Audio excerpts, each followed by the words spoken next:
আসসালামু আলাইকুম, স্বাগত জানাচ্ছি চ্যানেল আই সংবাদে। সংবাদ কক্ষে আপনাদের সাথে আছি আমি প্রিয়াঙ্কা। বিস্তারিত সংবাদে শুরুতেই জানিয়ে দিচ্ছি ফ্রেশ আটা ময়দা সুজি সংবাদ শিরোনামগুলো। গণতন্ত্রকে আবারও ধ্বংসের ষড়যন্ত্র চলছে বলে মির্জা ফখরুলের অভিযোগ, সবাইকে 7 নভেম্বরের মতো ঐক্যবদ্ধ থাকার আহ্বান। সংস্কার নিয়ে একটি বড় দল ইচ্ছাকৃতভাবে ষড়যন্ত্র করছে, জামায়াতের মন্তব্য। নতুন বাংলাদেশ বিনির্মাণে তরুণদের ভূমিকায় গুরুত্বারোপ। জুলাই সনদে নোট অব ডিসেন্ট থাকতে পারবে না বলে নাহিদ ইসলামের দাবি, দ্রুত সনদ বাস্তবায়নের আদেশ জারির তাগিদ। এবং লেবাননের দক্ষিণাঞ্চলে ইসরায়েলের বিমান হামলায় একজন নিহত। ইরানে ইসরায়েলের হামলায় নেতৃত্ব দেওয়ার কথা স্বীকার করলেন প্রেসিডেন্ট ট্রাম্প।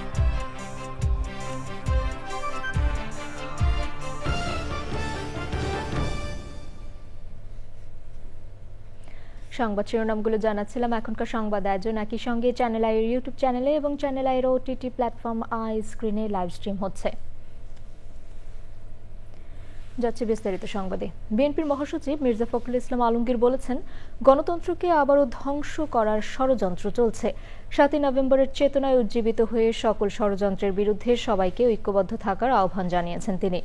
সকালে শহীদ রাষ্ট্রপতি জিয়াউর রহমানের সমাধিতে শ্রদ্ধা জানানো শেষে মির্জা ফখরুল আরও বলেন, সিপাহী জনতার বিপ্লবে রাষ্ট্রনায়ক জিয়াউর রহমানের ক্ষমতায় আসা দেশের জন্য ছিল টার্নিং পয়েন্ট। বিস্তারিত মইনুল হাসানের রিপোর্টে। 1975 সালে 7 নভেম্বর সিপাহী জনতার অভ্যুত্থানের সামরিক বন্দিদশা থেকে মুক্তি পান তৎকালীন সেনাপ্রধান ও বিএনপির প্রতিষ্ঠাতা শহীদ রাষ্ট্রপতি জিয়াউর রহমান। সশস্ত্র বাহিনীর সদস্য ও সাধারণ মানুষের যৌথ এই বিপ্লবের মধ্য দিয়ে অনিশ্চয়তা কেটে সূচিত হয়েছিল বাংলাদেশে নতুন যাত্রা, প্রতিষ্ঠিত হয়েছিল বহুদলীয় গণতন্ত্র। দিবসটি উপলক্ষে শুক্রবার সকালে রাজধানীর জিয়া উদ্যানে শহীদ রাষ্ট্রপতি জিয়াউর রহমানের সমাধিতে দলের সিনিয়র নেতাদের সঙ্গে নিয়ে ফুল দিয়ে শ্রদ্ধা জানান বিএনপির মহাসচিব মির্জা ফখরুল ইসলাম আলমগীর সহ বিএনপি ও এর অঙ্গ সহযোগী সংগঠনের নেতাকর্মীরা। এরপর গণমাধ্যমের সঙ্গে কথা বলেন বিএনপির মহাসচিব। শহীদ জিয়াউর রহমান সংবাদপত্রের স্বাধীনতা দেন, বিচার বিভাগের স্বাধীনতাকে নিশ্চিত করেন এবং জনগণের গণতান্ত্রিক যে অধিকার, সেই অধিকারকে তিনি নিশ্চিত করার চেষ্টা করেন। রাষ্ট্র পরিচালনার মাত্র 4 বছর মধ্যে তিনি বাংলাদেশে একদিকে রাষ্ট্র ব্যবস্থার রাজনৈতিক ব্যবস্থা, অন্যদিকে অর্থনৈতিক ব্যবস্থার আমূল সংস্কার সাধন করেন। তিনি অভিযোগ করেন, গণতন্ত্রকে ধ্বংস করতে আবারও ষড়যন্ত্র শুরু হয়েছে। আহ্বান জানান সবাইকে ঐক্যবদ্ধ থাকার। বিপ্লব সংহতি দিবস আমাদেরকে সেই পথেই যেতে পড়ে, যে পথে আমরা বাংলাদেশে গণতান্ত্রিক রাষ্ট্র নির্মাণ করতে পারবো, একটা সমৃদ্ধ রাষ্ট্র নির্মাণ করতে পারবো, জনগণের ভোটের অধিকারকে নিশ্চিত করতে পারবো, বিচারের অধিকারকে নিশ্চিত করতে পারবো। সেই লক্ষ্যেই বাংলাদেশ এগিয়ে যাবে, বিএনপি এগিয়ে যাবে, আমরা সেই লক্ষ্যেই কাজ করে যাব। বিএনপির নেতাকর্মীরা দিনটিকে রাজনৈতিক ঐক্য, গণতান্ত্রিক চেতনা বজায় রাখার উদ্যোগ হিসেবেও দেখছেন। Moinul Hasan, channel I, Dhaka. জামায়াতে ইসলামীর আমির ডক্টর শফিকুর রহমান বলেছেন, যুবকদের নিয়ে জাতির যে আকাঙ্ক্ষা তৈরি হয়েছিল কারো কারো ভুলে তাতে ভাঁটা পড়েছে। রাজধানীতে 4 বিশ্ববিদ্যালয়ের কেন্দ্রীয় ছাত্র সংসদ প্রতিনিধিদের সংবর্ধনা অনুষ্ঠানে জামায়াতের আমির বলেন, পর্বত সমান হস্তিকে যে তরুণ সমাজ সরিয়ে দিয়েছে সেই তরুণরা নতুন বাংলাদেশ বিনির্মাণে ভূমিকা রাখবে। আর দলের নায়েবে আমির বলেন, সংস্কার নিয়ে একটি বড় দল ইচ্ছাকৃতভাবে ষড়যন্ত্র করছে। বিস্তারিত তাফিমুল ইসলামের রিপোর্টে। ঢাকা, জাহাঙ্গীরনগর, চট্টগ্রাম ও রাজশাহী বিশ্ববিদ্যালয়ে কেন্দ্রীয় ছাত্র সংসদ নির্বাচিত প্রতিনিধিদের নিয়ে সংবর্ধনার আয়োজন করে ইসলামী ছাত্র শিবির। রাজধানীর চীনমৈত্রী সম্মেলন কেন্দ্রে এই সংবর্ধনার আয়োজন করা হয়। বিশ্ববিদ্যালয়গুলোর কেন্দ্রীয় ছাত্র সংসদ নেতারা অনুষ্ঠানে বক্তব্য রাখেন। যে প্রস্তাবনা এসেছে, রাষ্ট্র সংস্কারের যে প্রস্তাবনা এসেছে, সেই সকল প্রস্তাবনা ঠিক করবে গণভোটের মাধ্যমে ঠিক হবে। ছাত্র সমাজ সাথে থাকলে আগামী নির্বাচনে মিরাক্কেল কিছু হতে পারে বলে মনে করে জামায়াতে ইসলামীর নায়েবে আমির। আমরা আশা করছি বিশ্ববিদ্যালয়ের যে রিফ্লেকশন এটাই বাংলাদেশ হবে এবং আগামী নির্বাচনে তারই প্রভাবে আর একটি মিরাকল হতে পারে, আমরা এটা দৃঢ়ভাবে বিশ্বাস করি ইনশাআল্লাহ। অনুষ্ঠানে প্রধান অতিথি জামায়াতে ইসলামীর আমির বলেন, তরুণরা কেমন বাংলাদেশ চায় তার রিহার্সেল হচ্ছে ছাত্র সংসদ নির্বাচন। আমরা সততার পরীক্ষায় এই ছাত্র সংসদগুলোকে শতভাগ উন্নীত দেখতে চাই। এখানে 1% কোনো ফেইলিওর এই জাতি দেখতে চায় না, কারণ ইতিমধ্যে যুবকদের নিয়ে জাতির যে অ্যাসপিরেশন তৈরি হয়েছিল, কারো কারো ভুলের কারণে সেই জায়গায় ভাটা পড়েছে। আমি চাই সেই ভাটার জোয়ার এই ছাত্র সংসদগুলোর মাধ্যমে ফিরে আসুক। তারা যেন প্রমাণ করে যে না, কয়েকজন মানুষের ব্যর্থতা মানে গোটা ছাত্র সমাজের ব্যর্থতা নয়, এটা আমরা মেনে নেব না। ডাক্তার শফিকুর রহমান বলেন, বিশ্ববিদ্যালয়গুলোকে গবেষণামুখী করতে প্রতিটি ছাত্র সংসদকে সোচ্চার থাকতে হবে। এবং তাফহিমুল ইসলাম, চ্যানেল আই, ঢাকা। জাতীয় নাগরিক পার্টি এনসিপির আহ্বায়ক নাহিদ ইসলাম বলেছেন, সরকারকে জুলাই সনদের আইনি ভিত্তির জন্য দ্রুত আদেশ জারি করতে হবে। বলেছেন, সনদে কোনো নোট অব ডিসেন্ট থাকতে পারবে না। তিনি আশা করেন দ্রুত সনদ বাস্তবায়নের মধ্য দিয়ে নির্বাচনের দিকে আগানো যাবে। রাজধানীতে ইউনিভার্সিটি টিচার্স ফোরামের আত্মপ্রকাশ অনুষ্ঠানে নাহিদ ইসলাম বলেন, পরিবর্তন ছাড়া নির্বাচন ঐকমত্য কমিশন কিছুই কার্যকর হবে না। শাকির আদনানের রিপোর্ট। শিক্ষকদের নতুন প্ল্যাটফর্ম ইউনিভার্সিটি টিচার্স ফোরামের আত্মপ্রকাশ অনুষ্ঠান বাংলা একাডেমিতে। আলোচনায় উঠে আসে 24-এর গণঅভ্যুত্থানে আন্দোলন সংগ্রাম ও আশা আকাঙ্ক্ষার নানা দিক। ঘোষণাপত্র পাঠ করেন সংগঠনের আহ্বায়ক।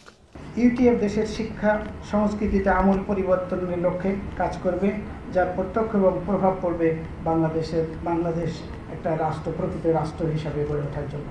অনুষ্ঠানের প্রধান অতিথি জাতীয় নাগরিক পার্টির আহ্বায়ক নাহিদ ইসলাম গণ অভ্যুত্থানে শিক্ষকদের অবদানের কথা তুলে ধরেন। জুলাই সনদ প্রসঙ্গে কথা বলেন তিনি। আমরা বলেছি যে জুলাই সনদের এই অর্ডারটা ডক্টর মোহাম্মদ ইউনূসকে দিতে হবেন গণ অভ্যুত্থানের জায়গা থেকে, এবং জুলাই সনদের নোট অফ ডিসেন্ট বলে কিছু থাকবে না। আমরা যা ঐক্যমত হয়েছে সেটা জনগণ বাকিটা ঠিক করবে। জনগণ যদি বলে সেগুলাই বাস্তবায়িত হবে। সেই সকল বিবেচনায় আমরা আশা করি খুব দ্রুত সময়ের মধ্যে জুলাই সনদের আইনি ভিত্তির মাধ্যমে আমরা নির্বাচনের দিকে যাব এবং ইনশাআল্লাহ আমরা গণ অভ্যুত্থানের আকাঙ্ক্ষাকে ধারণ করে আমরা বাংলাদেশকে সামনের দিকে এগিয়ে নিয়ে যাব। পরে ইউনিভার্সিটি টিচার্স ফোরামের কেন্দ্রীয় আহ্বায়ক কমিটি ঘোষণা করা হয়। Shakir Adnan, channel I, Dhaka. এবারে থাকছে ভোটের হাওয়া প্রসঙ্গ।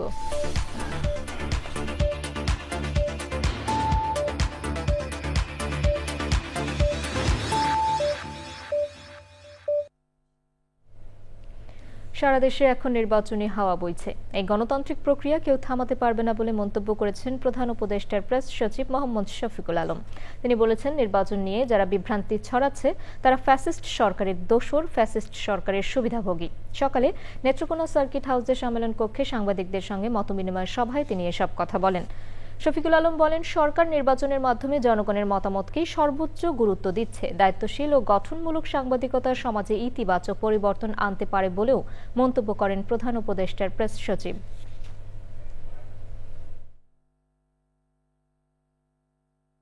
পুরো জাতি এখন নির্বাচনের জন্য অধীর আগ্রহে আছে এবং নির্বাচনের ক্যাম্পেইন এমন কোনো জায়গায় নাই যে আমরা দেখছি না। হ্যাঁ, প্রত্যেকটা জায়গায় আমরা এই ক্যাম্পেইন দেখছি। নির্বাচন নিয়ে কোনো বিভ্রান্তি নাই। যারা বিভ্রান্ত করছেন তারা আপনি খুঁজে দেখবেন যে তারা হচ্ছেন এই পতিত স্বৈরাচারের দোসর ছিলেন। হয়তোবা তার কাছ থেকে পূর্বাচলের প্লট পেয়েছেন, নতুবা তার কাছ থেকে কোনোভাবে কোনো মনিটারি বেনিফিট পেয়েছেন। ভোট নিয়ে আলোচনা এখন সারা দেশে। দেশের নানান বয়সী নানান পেশার মানুষ নির্বাচন নিয়ে কি ভাবছেন সেটা জানতে সারা দেশে ঘুরে বেড়াচ্ছে চ্যানেল আই এর ক্যামেরা। আজ জানবো ফেনীর ভোটারদের কথা, যেখানে একটি আসনে প্রার্থী হয়েছেন সাবেক প্রধানমন্ত্রী ও বিএনপি চেয়ারপারসন বেগম খালেদা জিয়া। একজন তরুণ ভোটার হিসেবে এবারে আগামী সংসদ নির্বাচনে আমার ভোটটা যাতে আমার পছন্দের প্রার্থীর জন্য কাজ করে। আমরা চাই আমাদের জেলা থেকে যারাই দাঁড়িয়েছেন তারা প্রতিশ্রুতির চেয়ে বাস্তবে কাজ করে দেখাক। আমরা ফেনী এক আসনে আমরা চাচ্ছি যে একটা যোগ্য সৎ ব্যক্তি যারা ব্যবসায়ীদের সুখ দুঃখ বা কৃষক শ্রমিক মানুষের পাশে এসে দাঁড়াবে, মানুষের আপদ বিপদে সবাইকে দেখবে, আমরা ফেনী এক ওইরকম একটা প্রার্থীকে আমরা চাচ্ছি। এতটুকু আশা রাখি যে একটি গ্রহণযোগ্য, সুষ্ঠু এবং নিরপেক্ষ নির্বাচন আমরা আশা করছি, যাতে তরুণরা তাদের উৎসবমুখর পরিবেশে তাদের ভোটটা দিতে পারে। যে দল দেশের জন্য সুন্দরভাবে পরিকল্পিতভাবে কাজ করে গেছে এবং ভবিষ্যতে সুন্দরভাবে কাজ করার সুযোগ থাকবে, ওই দলকে আমি চাচ্ছি আমি নির্বাচনে ভোট দিব। তবে আমরা যারা সাধারণ মানুষ রয়েছি আমাদের প্রত্যাশার জায়গা অনেক বেশি, কারণ দীর্ঘদিন ধরে আমরা উন্নয়ন বঞ্চিত এই ফেনী। বেগম খালেদা জিয়ার জেলা বলে এখানে কিছু কিছু ক্ষেত্রে বৈষম্যের শিকার হয়েছে ফেনী। আমরা আশা করব যে আমাদের এই এলাকা এখানে বন্যার যে সমস্যা রয়েছে, বিশেষ করে মহুরী কহুয়া বন্যা নিয়ন্ত্রণ বাঁধ, এই বাঁধের কাজ শুরু করেছিলেন বেগম খালেদা জিয়া।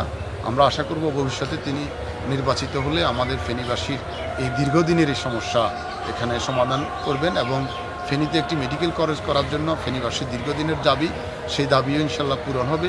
একটি পাবলিক বিশ্ববিদ্যালয় ফেনীর মানুষ চায় দীর্ঘদিন ধরে, আমরা আশা করব এই দাবিও পূরণ হবে। আসন্ন জাতীয় নির্বাচন ঘিরে সারা দেশে চলছে সভা সমাবেশ, মিটিং মিছিল। প্রতিনিধিদের পাঠানো সেসব খবর নিয়ে রাজীব আহমেদের রিপোর্ট। চট্টগ্রাম মহানগর বিএনপির আহ্বায়ক ও চট্টগ্রাম ৮ আসনের ধানের প্রার্থী এরশাদুল্লাহর নির্বাচনী গণসংযোগে সন্ত্রাসী হামলার প্রতিবাদে চট্টগ্রাম মহানগর বিএনপির উদ্যোগে প্রতিবাদ সমাবেশ হয়েছে। এতে প্রধান অতিথি ছিলেন বিভাগীয় সহ সাংগঠনিক সম্পাদক ব্যারিস্টার মীর মোহাম্মদ হেলাল উদ্দিন। বিএনপির চেয়ারপারসনের উপদেষ্টা মুজিবুর রহমান সরোয়ার বরিশাল সদর আসনে মনোনয়ন পাওয়ায় মতবিনিময় সভা হয়েছে। জাতীয় নির্বাচনে দলীয় মনোনয়ন পাওয়ায় নোয়াখালী ৫, কোম্পানীগঞ্জ ও কবিরঘাট উপজেলায় বিএনপি মনোনীত প্রার্থী ফখরুল ইসলামের নিজ নির্বাচনী এলাকার আগমন উপলক্ষে সংবর্ধনা দিয়েছে দলীয় নেতাকর্মী সহ সর্বস্তরের মানুষ। অন্যদিকে নোয়াখালী ২ আসনে বিএনপির মনোনয়ন পরিবর্তনের দাবিতে বিএনপির জাতীয় নির্বাহী কমিটির সদস্য কাজী মফিজুর রহমানের অনুসারী নেতাকর্মীরা বিক্ষোভ মিছিল ও সমাবেশ করেছে। বাগেরহাটের মোল্লারহাটে বিএনপির ৩১ দফা বাস্তবায়নের লক্ষ্যে লিফলেট বিতরণ ও উঠোন বৈঠক হয়েছে। এতে প্রধান অতিথি ছিলেন বাগেরহাট জেলা বিএনপির সদস্য engineer Sheikh Masud Rana. Rajib Ahmed, channel I. এবারে অন্যান্য সংবাদ। বাজারে হঠাৎ করেই বেড়ে গেছে পেঁয়াজের দাম, কেজি গড়ে ১১০ টাকা। কয়েকদিন কম থাকার পর আবারও বেড়েছে সবজির দাম। সোনালী মুরগির দাম কিছুটা বাড়লেও ব্রয়লার মুরগি ও ডিমের দাম স্থিতিশীল আছে। পরাগ আজিমের রিপোর্ট। কয়েক মাস আগে পেঁয়াজের দাম এক লাফে বেড়ে ৮০ টাকা হওয়ার পর সেখানেই স্থির ছিল বেশ কিছুদিন। দু একদিন ধরে আবার বাড়ছে পেঁয়াজের দাম। মানভেদে কেজিতে দাম বেড়েছে ৩০ থেকে ৪০ টাকা। আমি ১১০ টাকা বিক্রি করতেছি, যেরকম কিনে আনবো সেরকম বেচবো, আমার কিছু করার নেই। কারণ বাবা তোর মান চিকেন হলে ১০৮ টাকা কেজি। হ্যাঁ, ১০৮ টাকা কেজি, ১১০, ১২০, কোয়ালিটি বুঝে। কিছু নাই কিনছিল ৬০ টাকা, কই হয়েছে ৮০ টাকা, এখন ১২০ টাকা। আগে ১ কেজি নিতাম, এখন আধা কেজি নিলাম দাম বাড়ার কারণে। পেঁয়াজের দাম বাড়লেও স্থিতিশীল আছে আদা ও রসুনের দাম। বাজারে শীতের সবজি উঠতে শুরু করলেও দাম এখনো কমেনি। তবে সামনে দাম কমার সম্ভাবনার কথা জানালেন বিক্রেতারা। মূলা ৫০, পটল ৫০, সিম ৮০, টমেটো ১২০, কপি ৪০, লাউ ৬০, বেগুন ১৮০। হ্যাঁ, বৃষ্টি নয় তো তরকারি দাম একবার কমে থাকা, এক গাড়ি বেশি হইলেই দাম কমে থাকা, আর এক গাড়ি কমে দাম বেড়ে থাকা। তরকারির কোনো সিন্ডিকেট নাই না, এখনো মোটামুটি ভাবে আগের দামই রয়ে গেছে, কিন্তু সামনে আসলে হয়তো একটু কমতে পারে। এই সীমিত আয় দিয়ে সাধারণ মানুষ এই বাজার করে খাওয়ার মতো আসলে সাধ্য নেই। বাজারে মুরগির ডিমের ডজন ১৩৫ থেকে ১৪০ টাকা, ব্রয়লার মুরগি ১৭০ টাকা কেজি, আর সোনালী মুরগির কেজি ৩২০ টাকা। পরাগ আজিম, চ্যানেল আই, ঢাকা। নতুন শ্রম আইনের সংশোধনীতে 20 জন শ্রমিক নিয়ে ট্রেড ইউনিয়ন গঠনের সুযোগ থাকায় ঝুট ব্যবসায়ী ও বাড়িওয়ালারা শ্রমিকদের প্রভাবিত করতে পারেন বলে গার্মেন্টস মালিকরা যে আশঙ্কা করছেন তা অহেতুক বলে মনে করেন শ্রমিকরা। শ্রমিক নেতারা বলছেন, প্রকৃত শ্রমিকরা ট্রেড ইউনিয়ন করছেন কিনা সেটি গুরুত্বপূর্ণ, কার প্রভাবে করছেন সেটি নয়। তবে বিশেষজ্ঞরা কারখানা মালিকদের সঙ্গে একমত। তাদের মতে সর্বনিম্ন সংখ্যা 50 হলে ভালো হতো। মাসুর শাকিলের রিপোর্ট। শ্রম আইনের নতুন সংশোধনীতে ট্রেড ইউনিয়ন করার জন্য শ্রমিকের ন্যূনতম সংখ্যা 20 জন করা হয়েছে। তৈরি পোশাক কারখানা মালিকদের আশঙ্কা, এতে ঝুট ও কারখানা মালিকরা ট্রেড ইউনিয়ন করার সুযোগ নিতে পারেন। মালিকদের এই আশঙ্কাকে অমূলক ও পুরনো কৌশল বলে মনে করেন শ্রমিক এবং শ্রমিক নেতারা। অনেকজন লাগতো, এখন 20-25 জন হলে একটা সংগঠন তৈরি হয়, এটা ভালো নিয়ম করছে সরকার। সংগঠন আমাদের কাজের জন্য ভালো, সুযোগ সুবিধা ভালো পাওয়া যায়, এতে সংগঠনের জন্য আমাদের ভালো হয়। আমাদের যে আইন আছে তাতে ঝুট ব্যবসায়ী, বাড়িওয়ালা, অন্য কারো ইউনিয়নের সদস্য হওয়ার কোনো ধরনের সুযোগ নাই। ইউনিয়ন কে করলো, সে বাড়িওয়ালাদের মানে উৎসাহ করলো না অন্য কারো ইতে করলো, এটা কিছু যায় আসে না। এখানে একটা বিষয় ওনারা বলতে পারতো, সেটা হলো যে যাতে ট্রেড ইউনিয়নটা সঠিকভাবে পরিচালনা হয়, যাতে খারাপ কিছু না হয়। বিশেষজ্ঞরা অবশ্য মালিকদের সঙ্গে একমত। সর্বনিম্ন সংখ্যা 50 হলে যৌক্তিক হয় বলে মনে করেন তারাও। 20 জনের একটা শ্রমিক দিয়ে যদি টার্গেট করা হয়, তাহলে বড় সক্ষম যে খাতগুলো রয়েছে তার পাশাপাশি দেশীয় ইনফর্মাল খাতেও যে সমস্ত কারখানা রয়েছে তারা সকলেই আসলে এই ধরনের ট্রেড ইউনিয়নের অন্তর্ভুক্ত হবে। সেদিক থেকে আমার মনে হয় যে বর্তমান বিচারে 20 জনের সংখ্যাটিকে আরও কিছুটা বাড়িয়ে এটাকে 50 থেকে 100 জন করে মূলত বড় আকারের, বৃহৎ আকারের এবং রপ্তানিমুখী খাতের সাথে সংশ্লিষ্ট কারখানাগুলোই যাতে প্রাথমিকভাবে টার্গেট হয়, ওই ধরনের ভিত্তিক একটি বিবেচনা সরকার করতে পারেন। তবে নতুন সংশোধনীতে প্রকৃত শ্রমিকদের ট্রেড ইউনিয়ন করার সুযোগ বাড়বে বলে মনে করেন সংশ্লিষ্টরা। নতুন সংশোধনী আইন মন্ত্রণালয়ে ভেটিংয়ের জন্য রয়েছে। মাসুর শাকিল, চ্যানেল আই, ঢাকা। লেবাননের দক্ষিণাঞ্চলে ইসরায়েলের বিমান হামলায় 1 জন নিহত ও 9 জন আহত হয়েছেন। ইসরায়েলের হামলাকে আন্তর্জাতিক মানবাধিকার আইনের লঙ্ঘন এবং অপরাধ হিসেবে অভিহিত করেছেন লেবাননের প্রেসিডেন্ট। তিনি বলেছেন, এর ফলে সাধারণ জনগণ সন্ত্রাসবাদের শিকার হচ্ছে, বাস্তুচ্যুত হচ্ছে তারা, আর প্রতিশোধ নেওয়ার ঘোষণা দিয়েছে হিজবুল্লাহ। এদিকে ইরানের ইসরায়েলের হামলায় নেতৃত্ব দেওয়ার কথা স্বীকার করেছেন মার্কিন president Donald Trump. Amina Rahman শুক্তির রিপোর্ট। কয়েক মাসের বিরতির পর আবারও লেবাননের দক্ষিণ অঞ্চলে হামলা চালিয়েছে ইসরায়েল। ইসরায়েলের দাবি, গত বছরের চুক্তি অনুযায়ী হিজবুল্লাহ অস্ত্র সমর্পণ করেনি। হামলায় লেবাননে কয়েকজন হতাহত হয়েছে, ধ্বংস হয়েছে বেশ কিছু স্থাপনা। ইসরায়েলের হামলাকে অপরাধ হিসেবে উল্লেখ করে লেবাননের প্রেসিডেন্ট জোসেফ আউন বলেছেন, বেসামরিক মানুষকে হামলায় লক্ষ্যবস্তু করা হয়েছে। হিজবুল্লাহ বলেছে তারা চুক্তি মেনে চললেও অস্ত্র পরিত্যাগ করবে না। এদিকে মার্কিন প্রেসিডেন্ট ডোনাল্ড ট্রাম্প ইরানে ইসরায়েলের প্রাথমিক হামলার দায় স্বীকার করে বলেছেন, তিনি পুরোপুরি এর নেতৃত্বে ছিলেন। Amina Rahman Shukti, channel I. দেশের শীর্ষস্থানীয় উচ্চশিক্ষা পরামর্শদাতা প্রতিষ্ঠান গ্লোবাল উইংসের আয়োজনে অনুষ্ঠিত হয়েছে নিউজিল্যান্ড এডুকেশন এক্সপো। গুলশানের ওয়েস্ট এন্ড হোটেলে দিনব্যাপী এই আয়োজনে ছিল শিক্ষার্থী ও অভিভাবকদের ভিড়। এক্সপোতে অংশগ্রহণকারীরা নিউজিল্যান্ডের শীর্ষস্থানীয় 7টি বিশ্ববিদ্যালয় সহ 21টি কলেজের প্রতিনিধিদের সঙ্গে সরাসরি পরামর্শের সুযোগ পেয়েছেন। এছাড়া তাৎক্ষণিক আবেদন, স্টুডেন্ট ভিসা তথ্য প্রসঙ্গে ডেস্ক থেকে সহায়তা এবং আর্থিক পরিকল্পনা নিয়ে পরামর্শ দেওয়া হয়। একাডেমিক যোগ্যতা ও স্কলারশিপ নীতিমালার ভিত্তিতে উচ্চশিক্ষায় সর্বোচ্চ সুযোগ পাওয়ার সম্ভাবনার কথা জানিয়েছে গ্লোবাল উইংস। ব্রাহ্মণবাড়িয়া ও নোয়াখালীতে সড়ক দুর্ঘটনায় 3 জন নিহত হয়েছে, আহত হয়েছে আরও 3 জন। ব্রাহ্মণবাড়িয়ার সরাইলে ট্রাক চাপায় অটোরিকশার চালক সহ 2 জন নিহত হয়েছে। সকালে সরাইল নাসিরনগর সড়ক সরাইলের বড্ডবাজার এলাকায় এই দুর্ঘটনা ঘটে। নিহতরা হলেন অটোরিকশা চালক মোহাম্মদ ইউসুফ ও যাত্রী মুসলিম মিয়া। তাদের বাড়ি সদর উপজেলার মজলিশপুর ইউনিয়নের মৈন্দ গ্রামে। সরাইল থানার ভারপ্রাপ্ত কর্মকর্তা মোর্শেদুল আলম জানিয়েছেন, এই ঘটনায় ট্রাক জব্দসহ ঘাতক চালককে আটক করা হয়েছে। নোয়াখালী সদর উপজেলায় সড়ক দুর্ঘটনায় 1 শিশু নিহত হয়েছে, আহত হয়েছে 3 জন। এবারে নিটোল টাটা কৃষি সংবাদ।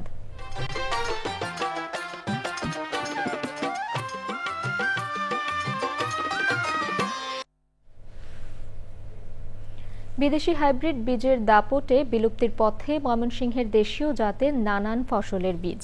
এখন ফসলের বীজ মানেই বিদেশি কোম্পানির ওপর নির্ভরতা। এতে হারিয়ে যাচ্ছে দেশীয় ফসল ও বীজের ঐতিহ্য। কম সময়ে বেশি ফলনের আশায় বীজ কোম্পানির বীজের উপর নির্ভর করছে কৃষক। এতে বাড়ছে ফসলের উৎপাদন খরচ, ক্ষতিগ্রস্ত হচ্ছে মাটি, পানি ও জীববৈচিত্র্য। ময়মনসিংহ থেকে স্টাফ রিপোর্টার শেখ মহিউদ্দিন আহমেদের তথ্য ও নাজিম উদ্দিন সাইদের ভিডিও চিত্রে রিপোর্ট করছেন জহির মুন্না। দেশের অন্যতম কৃষি প্রধান এলাকা ময়মনসিংহ একসময় ধান, ডাল, সবজির দেশীয় জাতের বীজ উৎপাদনে প্রতিনিধিত্ব করত এই জেলা। কিন্তু সময়ের সঙ্গে সঙ্গে হাইব্রিড বীজের দৌরাত্ম্যে সেই স্থানীয় জাতগুলো হারিয়ে যেতে বসেছে। এখন অধিক ফলনের আশায় বেশিরভাগ কৃষক নির্ভর করছে বিদেশি হাইব্রিড বীজের উপর। এতে একদিকে বাড়ছে উৎপাদন ব্যয়, অন্যদিকে কমে যাচ্ছে দেশীয় বীজ সংরক্ষণের আগ্রহ। হাইব্রিড বীজ ভালো বেশি, আপনার গাছ হয়তো টিহে কম কিন্তু ফলন বেশি। স্থানীয় বীজটার ফলন কম, তাই এটা মানে কৃষক এটা করতে আগ্রহী কম। দেশিটা লাগে 2 মাস, হাইব্রিডটা লাগে 40 দিন বা 38 দিন, যে কারণে কৃষকের এখন হাইব্রিডের প্রতি চাহিদা বেশি। তবে স্বাদ, গন্ধ, পুষ্টিগুণের বিচারে দেশীয় জাতের ফসলের কদর এখনো বেশি বলছেন স্থানীয়রা। গুণগত মানও কম, তারপরে আবার এইগুলো আমাদের পুষ্টিও কম দেয়, তারপরে স্বাদও কম। হাইব্রিড সবজি ছাড়া তো অনাদি সবজি আমরা পাইতেছি না। দেশি সবজি যেগুলো এগুলো না পাইলে ছোট ছোট হয়, নষ্ট হয়, পোকা হয়। বিশেষজ্ঞরা বলছেন হাইব্রিড বীজে ফলন বেশি হলেও এসব বীজ পুনর্ব্যবহারযোগ্য নয়, ফলে কৃষককে প্রতি মৌসুমেই কিনতে হয় নতুন বীজ। কিন্তু এরা যদিও বা ফলন ভালো দেয়, কিন্তু আমাদের দেশের না তো এগুলো, যার কারণে যেটা হয় যে আমাদের দেশে যে রোগ এবং বালাই যেগুলো আছে তাদের সাথে এরা অ্যাডাপ্ট করতে পারে না, রোগ জীবাণুর আক্রমণ বেশি হয়। একজন কৃষক যখন তার খুব কম জমি কিন্তু সে ফসল বেশি চায়, যে ফলন বেশি হোক, তখন হয়তো সে এটা পছন্দ করে হাইব্রিড বীজটা। বিদেশি বীজের উপর নির্ভরতা কমাতে দেশীয় ফসলের জাতের উন্নয়ন ও সংরক্ষণে জোর দেওয়া অত্যন্ত জরুরি। Zahir Munna, channel I. এবারে প্রকৃতি সংবাদ।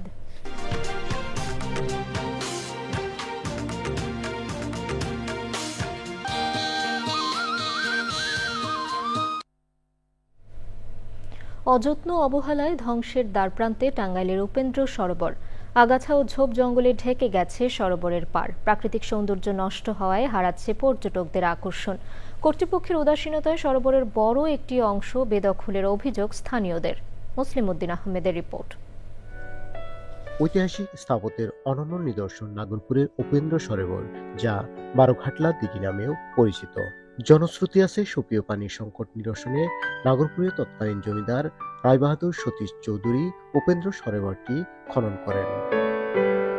প্রাকৃতিক সৌন্দর্যমণ্ডিত প্রায় 11 একর জায়গা জুড়ে বিশাল জলাশয়টিতে রয়েছে প্রশস্ত 12টি শানবাঁধানো ঘাট, যা একসময় এই অঞ্চলের প্রধান বিনোদন কেন্দ্রে পরিণত হয়।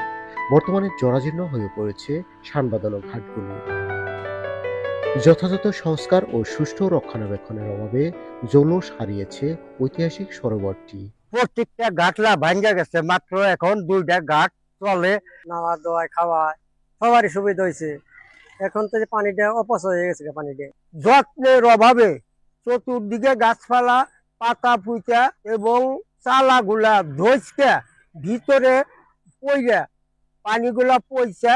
ঐতিহাসিক গুরুত্ব ও প্রাকৃতিক সৌন্দর্যকে কাজে লাগিয়ে সরোবরটিকে পর্যটন কেন্দ্রে পরিণত করার দাবি পরিবেশবাদীদের। এটাকে যদি সংস্কার করা যায় তাহলে ছোটখাটো একটা পর্যটন কেন্দ্রে এটা রূপ নিতে পারে। তাই আমি মনে করি যে এটা সরকারের সুদৃষ্টি দেওয়া দরকার এই সরোবরের দিকে, এবং এটাকে সুন্দরভাবে সংরক্ষিত করা দরকার। যথাযথ পদক্ষেপের মাধ্যমে সরোবরটিকে ঘিরে পর্যটন শিল্পের বিকাশ ঘটলে যেমন কর্মসংস্থান সৃষ্টি হবে, তেমনি আসবে অর্থনৈতিক সমৃদ্ধিও, বলছেন সংশ্লিষ্টরা।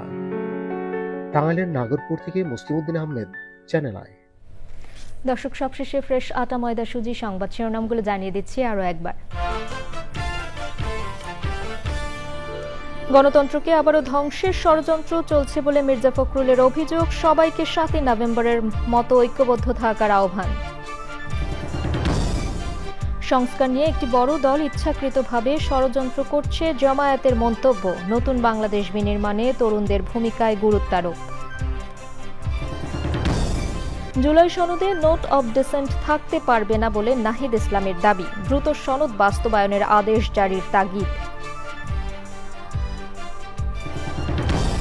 এবং লেবাননের দক্ষিণাঞ্চলে ইসরায়েলের বিমান হামলায় একজন নিহত। ইরানে ইসরায়েলের হামলায় নেতৃত্ব দেওয়ার কথা স্বীকার করলেন প্রেসিডেন্ট ট্রাম্প।